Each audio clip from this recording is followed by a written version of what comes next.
We strongly believe that outlets like these are urgently needed in times like these. And we couldn't do our work without them. And we hope to continue engaging in this kind of cross-border collaborations and investigations in the future, because what we want to do and keep going to do is holding those in power to account.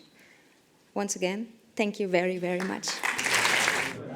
When Russia started the war, it pretty soon became clear that it was funded with money coming from selling oil, and that the so-called shadow fleet was used for that. And we asked ourselves, well, how did these vessels end up in the shadow fleet? Who sold them? And that was the beginning of that investigation. And then we had followed the money. We quite soon knew we couldn't do that on our own. So at the end, we worked together with 13 other outlets, about 40 journalists from Europe, even beyond Europe. And we tried to find the former owners of these vessels, and we did.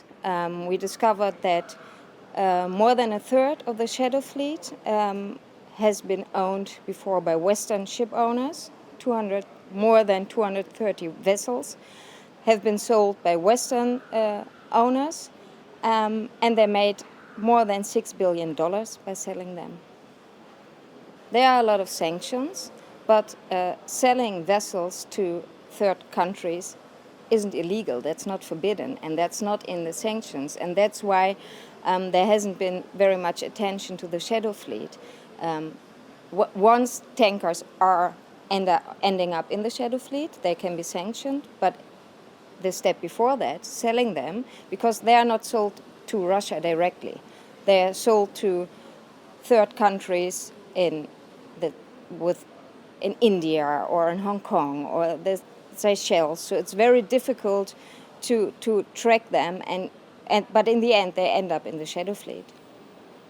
It means a lot because it's a journalistic prize. It's named after a journalist who paid with her life for doing her work. And I think it's also very important, and that's why we're so honored that we were nominated in the first place, because it honors and it recognizes journalistic work, but also these big collaborations. And we very much believe in these collaborations. They're very time-consuming, and they're sometimes very difficult, but, well, you get very nice, good results with that. And I think that if you want to investigate financial scandals or investigate EU practices, then it's very important to do that in a collaboration with different countries. So, yeah.